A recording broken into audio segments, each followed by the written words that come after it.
और पुड़िया चैनल में रह लोग के बहुत बहुत स्वागत बा। पिछला वीडियो में हम चर्चा कैले रही प्रेजेंट कंटिन्यूअस टेंस के। प्रेजेंट कंटिन्यूअस के पहचान और रहा रही अंग्रेजी में पहचान बता दिल रही कि जहाँ नाउ आ जाए, नाउ ए डेज आ जाए, एट प्रेजेंट आ जाए, दिस डेज आ जाए, एट द मोमेंट आ जाए, V1 प्लस ऑब्जेक्ट आ जाए, चाहे don't plus V1 plus object नजर आ जाए, एक और नाम है बउआ प्रेजेंट कंटिन्यूअस टेंस। कंटिन्यूअस का मतलब हो गल एमे इजरम चाहिए आ प्लस आईएनजी चाहिए। तो आज हम प्रेजेंट कंटिन्यूअस के एक्सेप्शन के बारे में बताया जाते हैं। एक्सेप्शन का मतलब का चीज अपवाद। अपवाद एक नंबर में बा हैविंग टू का बबुआ हैविंग टू आ प्लस का चीज V1 having two plus V1। एक और हिंदी में पहचान है जाना पड़ रहा है, जाना पड़ रहा है। जैसे कोई कहता है मुझे जाना पड़ रहा है, मुझे खाना पड़ रहा है, मुझे लिखना पड़ रहा है, मुझे हंसना पड़ रहा है, मुझे दौड़ना पड़ रहा है। तो इस प्रकार का कोई भी सेंटेंस अगर आ जाए तो बनेगा हैविंग से प्लस टू से और प्लस V1 से। हैविंग प्लस टू प्लस का चीज V1। एक और पूरा सूत्र हो जी बुआ पहले सब्जेक्ट का हो जाए सब्जेक्ट। सब्जेक्ट के बाद तरह चाहिए बुआ इजरम। इजरम के बाद का चाहिए हैविंग। हैविंग के बाद का चाहिए टू। टू के बाद का चाहिए V1 और V1 के बाद का चाहिए ऑब्जेक्ट। जैसे दे देगा मुझे पैदल जाना पड़ रहा है, मुझे पैदल जाना पड़ रहा है। तो जहां रहा रही नजर आ गई तो जाने लग प्रेजेंट कंटिन्यूअस टेंस। लेकिन कहीं मुझे जाना पड़ रहा है, मुझे खाना पड़ रहा है, ये बने हैविंग से। कथी से बने हैविंग से। तो सबसे पहले हमरा का चाहिए सब्जेक्ट। तो सब्जेक्ट माने का हो गया कर्ता। आ कर्ता किसे कहते हैं? जो काम करता है। तो पैदल जाने का काम कौन कर रहा है? मैं। तो मैं के हिंदी का हो गया आई। आई के साथ का लगी एम। एमे नॉट रही तो लगा देम, नॉट ना रही ना लगे। ओकर बाद का चाहिए हैविंग। हैविंग के बाद का चाहिए टू और टू के बाद का चाहिए भर। भर के पहचान खाना पीना जाना हंसना रोना पढ़ना पढ़ाना एक नाम है भर। तेमे भर का बाद जाना। तो जाना का हो गल गो। तो I am having to go, मुझे जाना पड़ रहा है। I am having to go, मुझे जाना पड़ रहा है। कैसे? पैदल। पैदल का अंग्रेजी बाई फुट ना, हमेशा ऑन फुट। पैदल का अंग्रेजी बाई फुट ना बुआ, हमेशा का चीज ऑन फुट। ऑन फुट के हिंदी होता का चीज पैदल। दे देगा तुम लोगों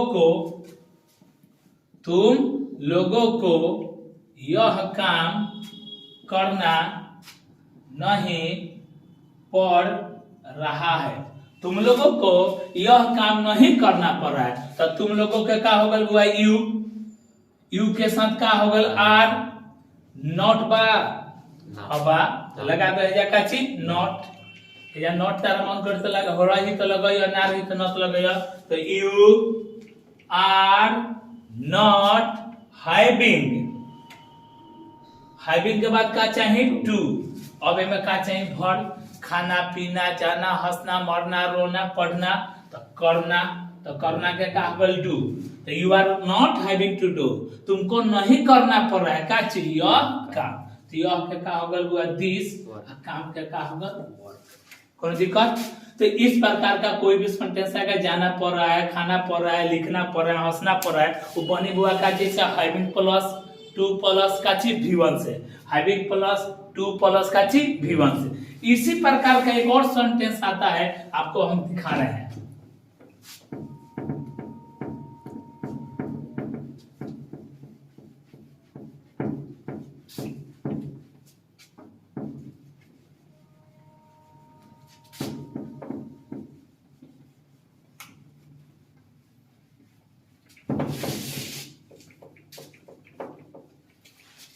ध्यान से ऊपर स्ट्रक्चर है हैविंग।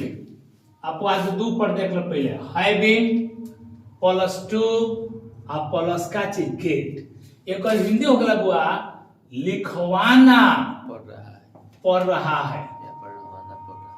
अभी तू पढ़ लो में खुद काम रहे, मुझे जाना पड़ रहा है, मुझे खाना पड़ रहा है, मुझे हंसना पड़ रहा है, मुझे रोना पड़ रहा है। लेकिन हैविंग टू गेट लाइक कब, मुझे लिखवाना पड़ रहा है, मुझे पिटवाना पड़ रहा है, मुझे काम करवाना पड़ रहा है, यानी करना नहीं, किसी के द्वारा करवाना पड़ रहा है। तो मैं लगी having plus two plus get. एक पूरा सूत्र हो जी। पहले सब्जेक्ट, सब्जेक्ट के बाद है सहायक क्रिया, नॉट रही तो लगाएं, ना रही तो ना लगाएं।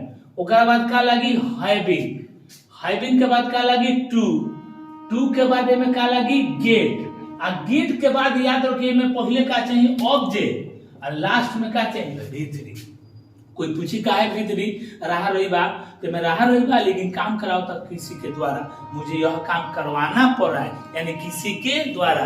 तो आगे पढ़ाएंगे वॉइस, यानी किसी के द्वारा जो काम कराया जाता है वो एक्टिव ना हो, उसका हो पैसिव। इसी वजह से यहाँ लगता है का जी भीतरी। देखा मुझे यह काम करवाना पड़ रहा है, मुझे यह काम करवाना पड़ रहा है, करना नहीं करवाना पड़ रहा है। तो मुझे के का हो गल आई, आई के साथ का लागल एम, नॉट नहीं खे तो छोड़ दो। ओकरा बाद का लगी हैविंग, हैविंग के बाद का लगी टू, और टू के बाद का लगी गेट। अब हमरा का चाहिए पहले ऑब्जेक्ट। तो ऑब्जेक्ट में का भाई यह काम, तो यह काम के हो गल दिस वर्क, आ करना के हो गला डू, आ डू का भीतरी होगला डन, डू डिड डन। तो हो जाएगा I am having to get this work done, मुझे यह काम करवाना पड़ रहा है। एक और देखो एग्जांपल, तुम्हें पत्र नहीं लिखवाना पड़ रहा है, तुम्हें पत्र नहीं लिखवाना पड़ रहा है, लिखना नहीं, नहीं लिखवाना पड़ रहा है। तो तुम्हें के का हो गल यू, यू के साथ का लागल आर, नॉट बाटे तो लगा दो नॉट।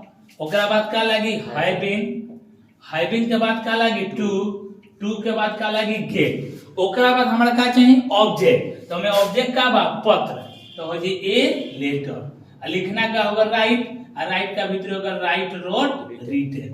तो दोनों में अंतर का बा, मुझे जाना पड़ रहा है, मैं खुद काम कर रहा हूं, तो I am having to go. मुझे लिखवाना पड़ रहा है, तो I am having to get a letter written. दोनों में बस यही अंतर है, खुद काम करेंगे तो I am having to go, लिखवाना पड़ रहा है, पिटवाना पड़ रहा है, तो हैविंग टू गेट प्लस भीतरी। कोई दिक्कत? अब इसको देखिए कि ये तो बेसिक हो गया। अब आपको परीक्षा में कैसे आएगा, तो ध्यान से कॉपी निकालो, और नाम हुआ स्पेशल। क्या नाम हुआ?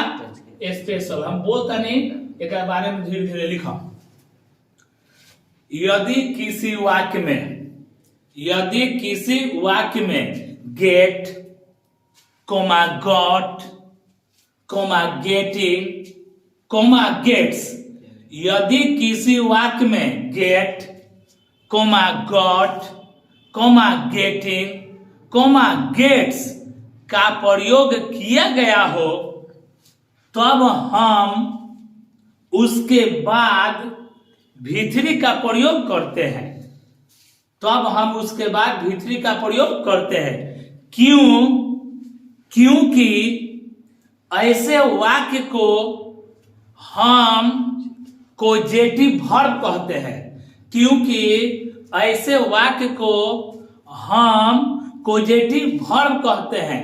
कोजेटिव वर्ब का हिंदी प्रेरणार्थक क्रिया होता है। कोजेटिव वर्ब का हिंदी प्रेरणार्थक क्रिया होता है। प्रेरणार्थक क्रिया उसे कहते हैं जिसमें सब्जेक्ट सिर्फ प्रेरणा देता है। कोजेटिव वर्ब का हिंदी हो गया प्रेरणार्थक क्रिया। प्रेरणार्थक क्रिया उसे कहते हैं जिसमें सब्जेक्ट सिर्फ प्रेरणा देता है लेकिन काम कोई और करता है, उसे हम कहते हैं कोजेटिव वर्ब। आ पॉजिटिव वर्ब में याद रखे के बाद हमेशा का चाहिए भीतरी। तो उतना तारा दिमाग में के लगा के अंग्रेजी में कहीं उठते सुतते बैठते जहां तोरा गेट नजर आ जाए, गेट्स नजर आ जाए, गेटिंग नजर आ जाए, गॉट नजर आ जाए, आंख मूंद के ओकर बाद का चाहिए भीतरी। एग्जांपल समझो।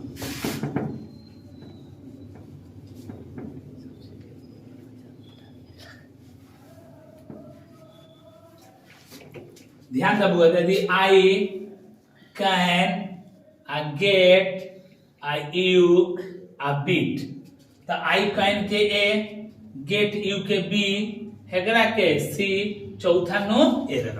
तो बचपन से वो बोलने वाला मैं तुम्हें पीट सकता हूँ, I can get you, I can gate sorry मैं तुम्हें पीट सकता हूँ, तो आई कैन बीट यू। ई करे नहीं मैं तुम्हें पिटवा सकता हूँ, पीटूंगा नहीं मैं तुम्हें पिटवा सकता हूँ। तो जहाँ गेट आ जाए, चाहे गॉट आ जाए, चाहे गेटिंग आ जाए, एक और नाम है कोजेटिव वर्ब। कोजेटिव वर्ब के हिंदी होगा प्रेरणार्थक क्रिया। प्रेरणार्थक क्रिया उसे कहते हैं जिसमें सब्जेक्ट खाली प्रेरणा देता है, काम कोई और करता है। घरे देखो तो कभी का तरमाई खिसियाले तो कहले आवे दे उनकरा से पिटवावत नहीं, आवे दे उनकरा से पिटवावत नहीं, माई पीटी ना पिटवाई, तू ये कहता मैं तुम्हें पिटवा सकता हूँ। I can get you beat ना बीटे, I can get you beat ना काची बीटे, मैं तुम्हें पिटवा सकता हूँ। एक और एग्जांपल दे देगा, he is having a to a get a this work, खाली स्थान भरे के दे दी डू, डज, डिड, दे दी डन। याद रखना जहां गेट आ जाए, चाहे गॉट आ जाए, चाहे गेटिंग आ जाए, चाहे गेट्स आ जाए, एक बाद रट ले बका चाहिए भीतरी, इसलिए डू ना, डज ना, डिड ना, खाची डन। उसे यह काम करवाना पड़ रहा है, उसे यह काम करवाना पड़ रहा है, करना नहीं करवाना। तो क्या देखे दोनों में यही अंतर है, खुद काम करेंगे तो I am having to go V1, लेकिन लिखवाना पड़ रहा है, पिटवाना पड़ रहा है, हंसवाना पड़ रहा है, मार खिलवाना पड़ रहा है, तो एक और नाम होगा कोजेटिव वर्ब। कोजेटिव वर्ब के पहचान है हमेशा गेट, चाहे गॉट, चाहे गेटिंग रहता है, उसमें हमेशा लगता है क्या चीज भी। नमस्कार।